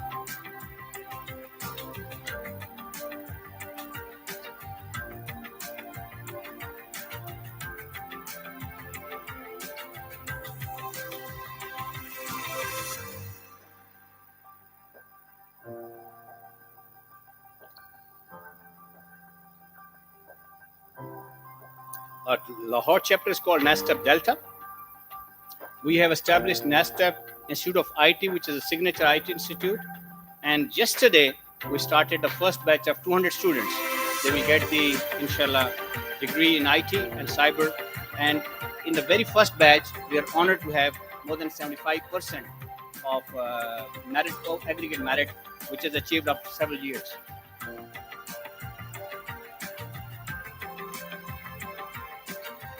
More than 35 technology companies are also there in NASTAP Delta Lahore. About 50 or so are in Karachi. More than 100 are sitting here in Rawalpindi.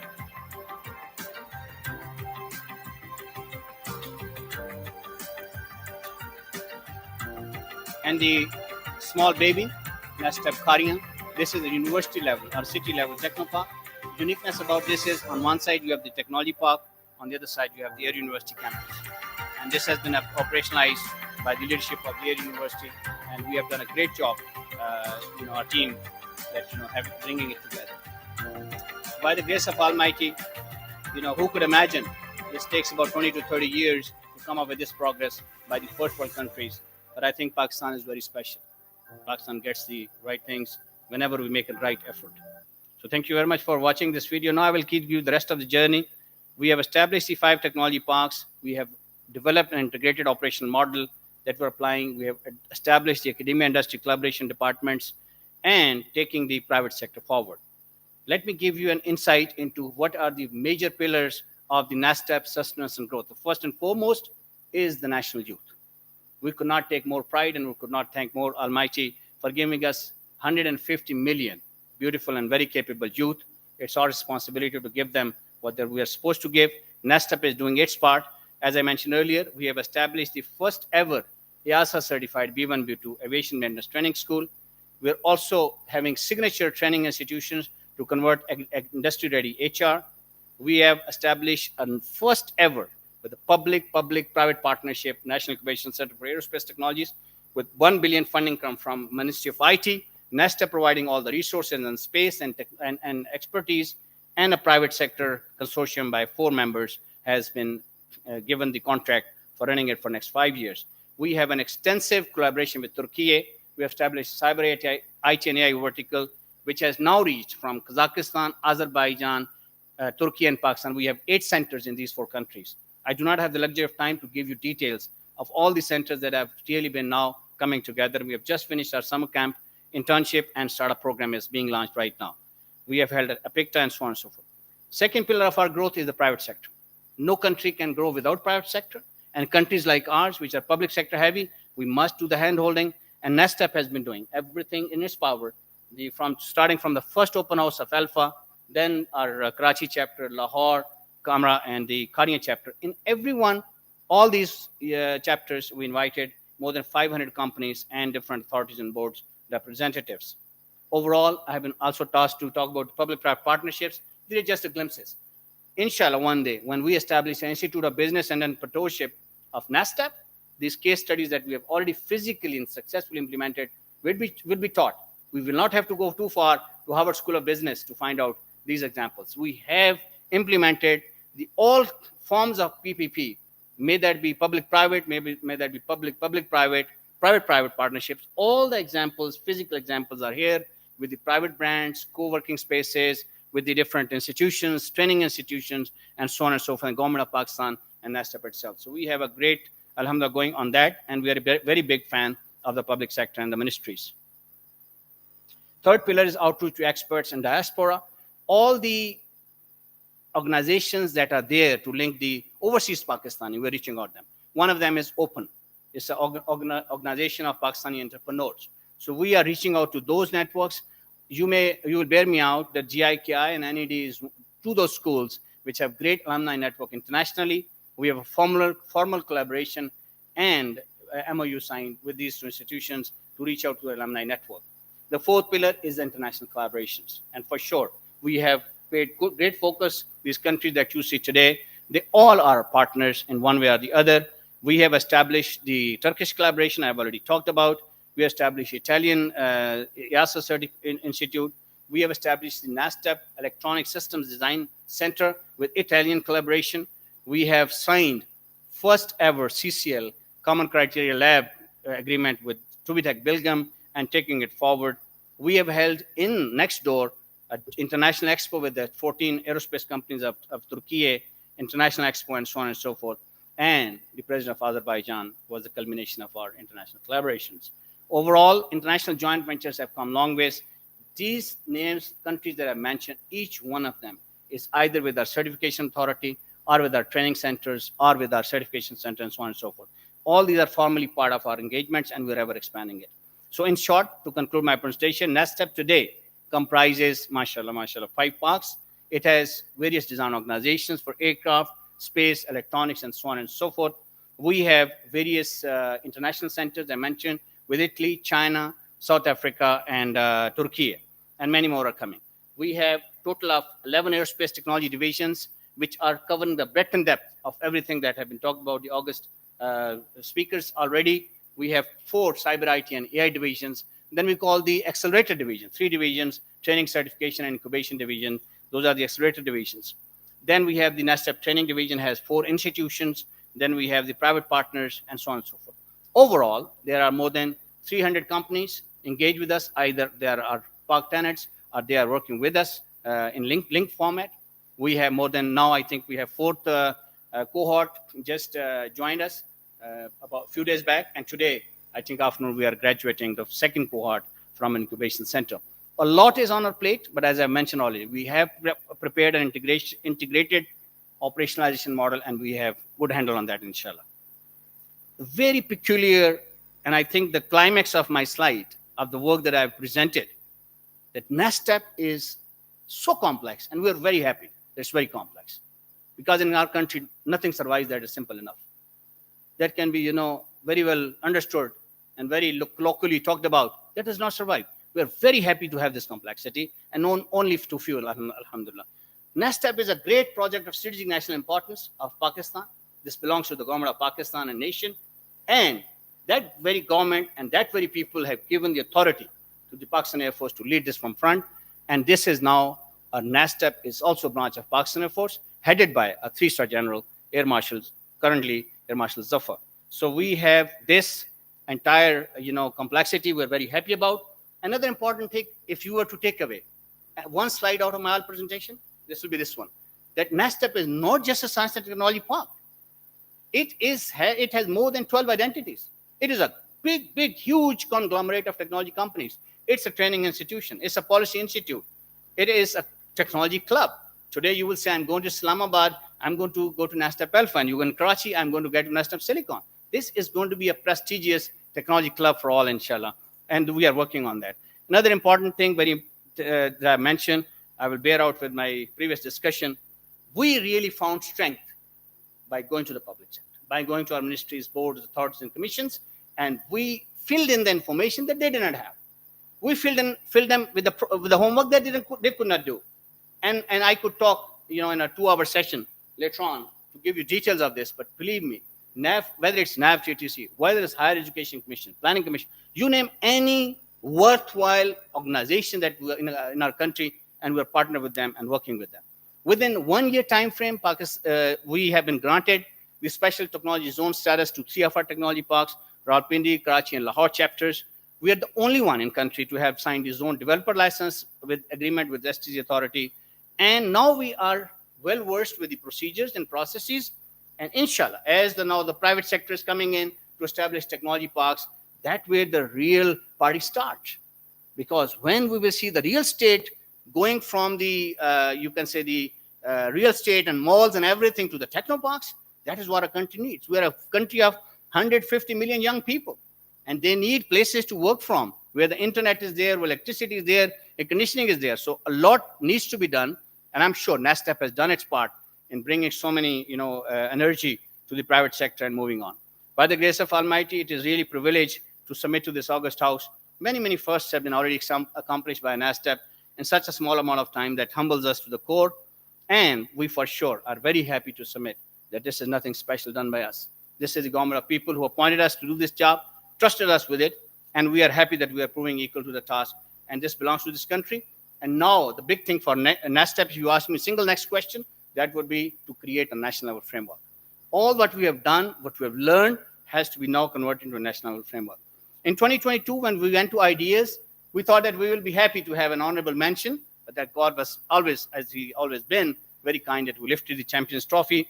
And now, to have that signature footprint of NASTEP, we, in aerospace, we are creating the signature, outline of our, the different stalls, with different ideas 2024 coming. We want to create a signature that if you're just peeping through a corner, you say, look at the stall, and you say, this is the signature of NASTEP. And that's what we're working right now competitively with the national level artists, and we are creating signature. These are the 2 concepts that I've shown you. Inshallah, a mix of all these will be there in the best form, inshallah, NASTEP Ideas 2024. when you visit us on November 21 or whatever the date is. To conclude my presentation, ladies and gentlemen, Pakistan Air Force has historically played a crucial role in aerospace evolution in Pakistan. Government of Pakistan has approved NASTEP as a project of strategic national importance to be spearheaded by the Pakistan Air Force forever. National and PF leadership have provided unwavering support, and we're very grateful to the current leadership of Pakistan Air Force for giving us all the patronage. NASTEP has been physically manifested in 3.5 years, a miracle. I could sit hours with you, and there are technology parks. It took Hub, which is a cluster, 1800 acres cluster on Ankara and Istanbul Road, with 20 years of effort.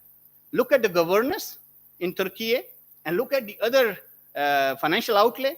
It took them 20 years to come up with, and it's still not fully populated. So Allah has been very kind with us because we make so many mistakes. World-proven models of design, R&D, and innovation have been applied at the national level. NASTEP planning, development, and operationalization has come full circle. Project has now entered a well-defined operationalized rollout phase. NASTEP has gained requisite reputation and credibility to deliver on the promise of development of core and niche technologies, national youth development, and private sector growth. Operationalization, integration, and capacity enhancement are the key challenges that we focus on right now as a team NASTEP. And phase 2 of this project is under development, while phase 3 is on the drawing boards. Every park is going through a profound expansion. We have just added 10 buildings to NASTEP Alpha. We have added 4 buildings to NASTEP Silicon. It's a huge expansion that is taking place. So we're always operationalized. We are designing, developing, populating, operationalizing, linking, and all. The cycle goes on and on and on for Team NASTEP, and inshallah, we'll get the ground running. International collaborations are well underway. Representation at the national and international levels, as I've shown you, we're creating a signature outline of our stall at different expos so that whenever you just look at it, it's NASTEP is coming. NASTEP is well poised to act as the engine for technologies, economic, and social growth of our country with ultimate and assured national security, as the world calls it. Under the leadership, NASTEP has been able to pull off a feat that first world nations take decades to achieve, despite facing all of the challenges and, most importantly, during the post-pandemic and economic meltdown. We were doing all this when there was COVID. We were doing all this when there was economic meltdown. So it is really, really, I must say, a miracle. And we are really humbled by the blessing of Almighty. And in a sense, now we are closing that mandate given by the great father of our nation, professional excellence and technological excellence through self-reliance. The way forward for our team is we're consolidating what has already been established, operationalize, link, and grow with all models of PPP, and further institutionalize them into a national framework, creating a national framework for youth development, private sector integration and growth, and design, research, development, and innovation, collaboration with key ministries, which is defense, S&T, IT, industry and production, etc., commissions, boards, and authorities, and finally, continue to expand international collaborations, outreach to diaspora, and pursue national and international integration. So thank you very much, ladies and gentlemen. Our guiding principles remain self-accountability for great national responsibility and trust, long-term memory, we do not forget our partners in difficult times, and we continue to nurture them, professionalism, transparency, diversity, and inclusiveness. These are guiding principles, and we're trying to build a culture. I will end my presentation with a quote. Whenever we walk in NASTEP, this is our favorite line. I don't have to prove anything because I have to prove everything. So that is our motto. I will also take this opportunity and request you to also remember in your prayers Dr. Tariq Hassan, a great icon who was the founding board member of NASTEP. He passed away 3 months ago in USA. And what a person he was. Those who know him know what kind of icon he was. And we're always reaching out to greats like Sayyid Babar Ali as late as about 2 weeks ago. And we go there with these greats and ask them, okay, so we have brought this project this far. Give us advice. When you had a vision, how did you implement it? How did you make sure the LUM survived so many decades? How did you do all these things? So we are reaching out to the greats of our time and seeking their advice. And inshallah, I assure you on behalf of Honorable Chief of DA staff and Team NASTEP that we will continue to do in our reach what is best for the country and for our great project. We have already supported our public youth, and we will continue to do that, and we'll make it great together. Thank you very much, ladies and gentlemen, for your patient hearing. Bismillah ar-Rahman ar-Rahim. Our respective members of the think tank community who've joined us today, our retired officers who are our assets, academia.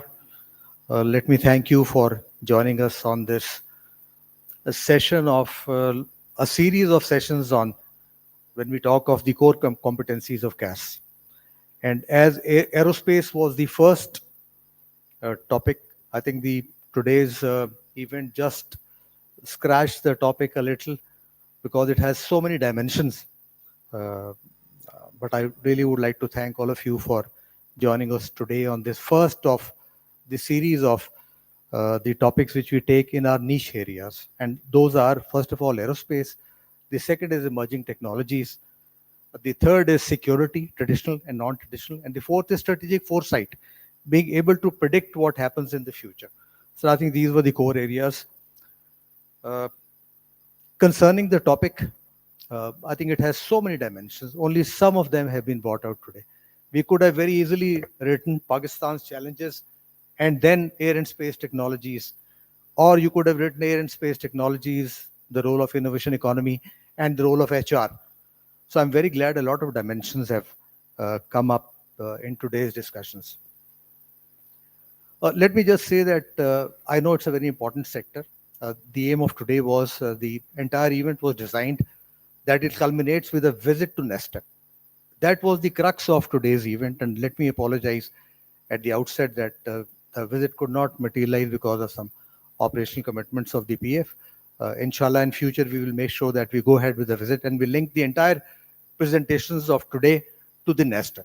NESTEP is a story, and we had to limit the AVM today just to stick to what NESTEP Alpha is.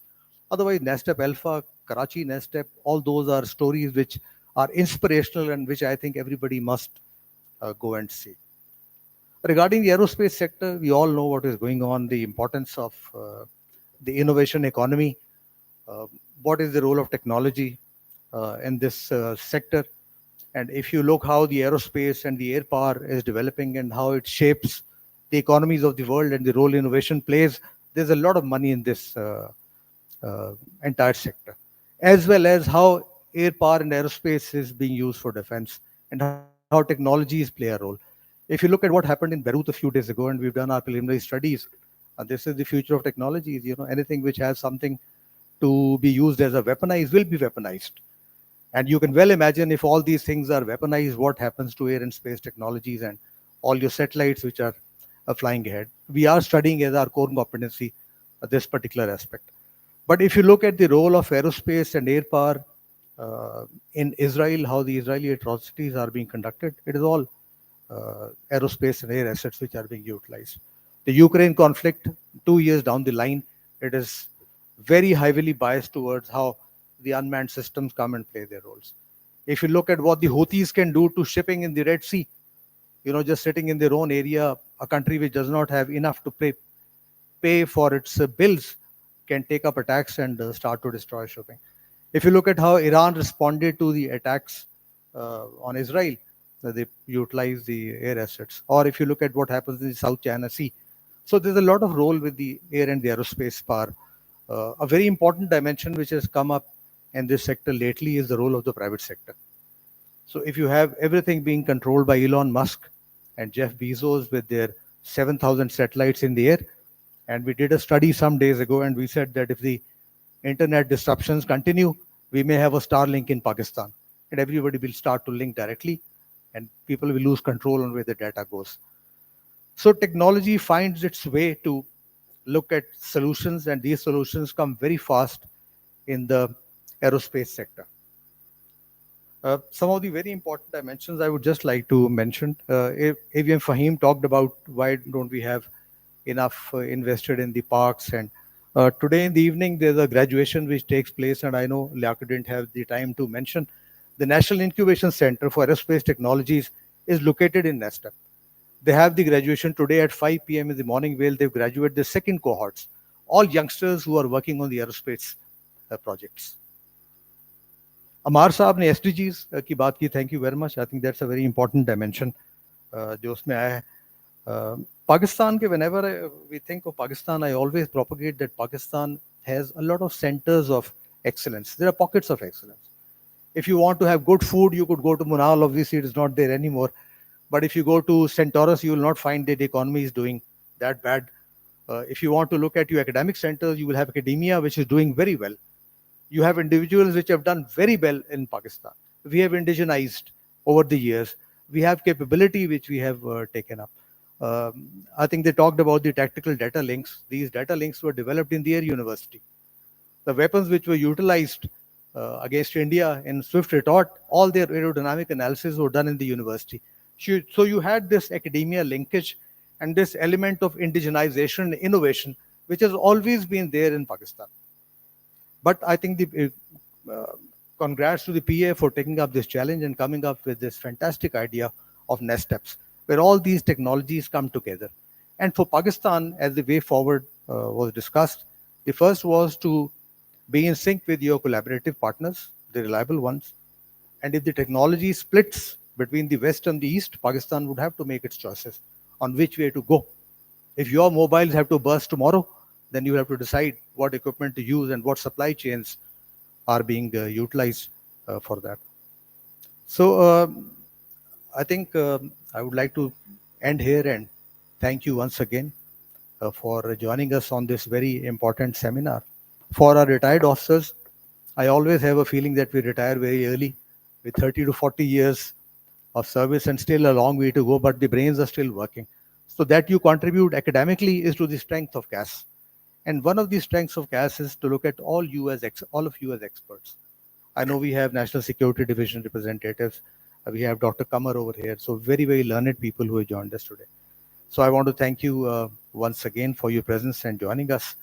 I pray for Pakistan that Pakistan overcomes its challenges. We will not discuss them separately, but we pray that Pakistan overcomes those challenges and makes its way and gets its goals in the Committee of Nations as deserved by our founding fathers. So thank you very much once again.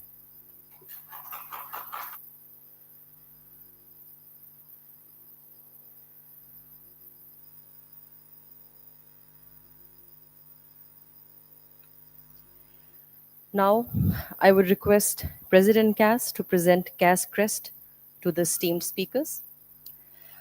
First, I would request Air Marshal Zahid Mahmood to receive his crest.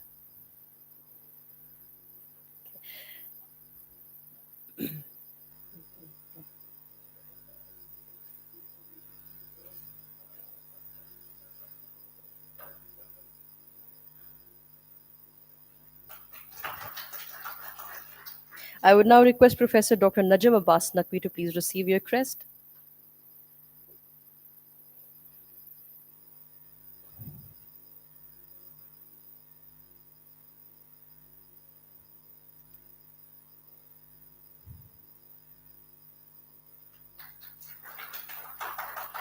I would request Air Vice Marshal Dr. Liaqatul Iqbal to receive his crest.